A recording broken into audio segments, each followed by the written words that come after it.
Simula pagkabata, tampulan na ako ng tukso dahil sa parehas na tatay ang magulang ko.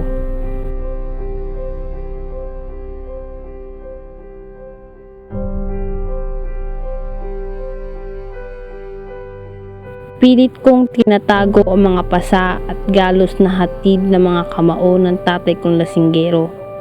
Gusto kong sumigaw at humingi ng tulong, ngunit nilalayuan nila ako. Hanggang sa mag-elementarya ako, patuloy pa rin sila sa gawin nila. Ang mga kasing edaran ko'y nilalayuan pa rin ako, na parang hindi nila ako nakikita.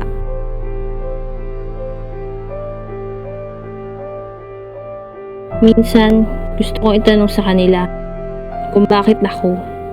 Bakit ako yung palagi nilang niloloko? Ngunit natatakot akong itanong sa kanila yun. Kasi baka isang sapak sa mukha ang matanggap ko.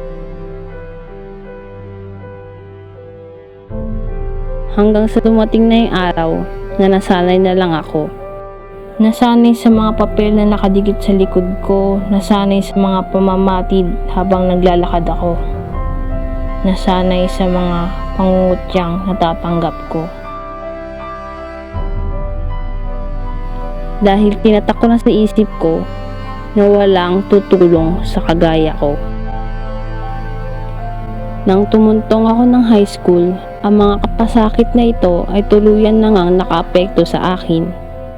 Ang mga grado ko ay bumaba at hindi ako naging aktibo na labis na ikinagalit ng aming mga guro. Isang gabi, dahil sa kagustuhan kong humabol sa klase, ay ginabi na ako. Hindi ko na malayang may mga sumusunod pala sa akin, nagagawa ng kahalayan na yuyulak sa aking pagkatao. Wala akong pinagsabihan nito dahil alam kong walang gustong tumulong sa taong kagaya ko. Sisisihin lang nila ako at isasampal sa pagmumukha ko na kasalanan ko ang nangyari. Nangyari ang kinatatakutan ko. Nagbunga ang panghalay sa akin.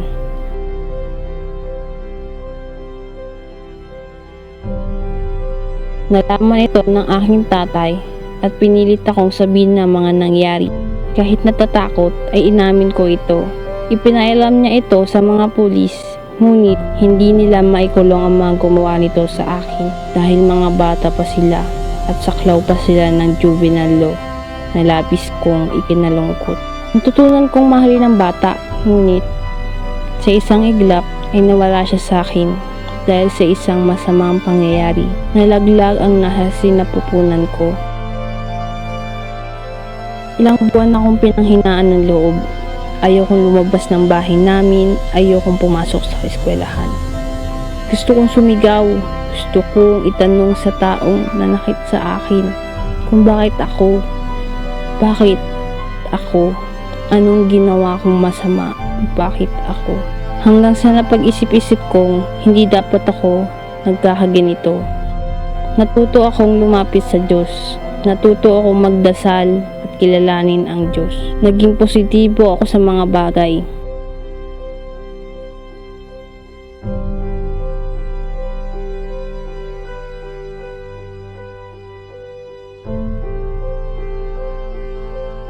Nagpatuloy ako sa aking pag-aaral.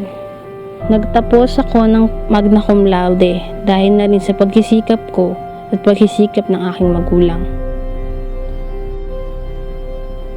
Natutunan kong hindi hadlang ang mga taong nananakit at patuloy na nananakit sa iyo para ihinto ang mga bagay na gusto mong maging.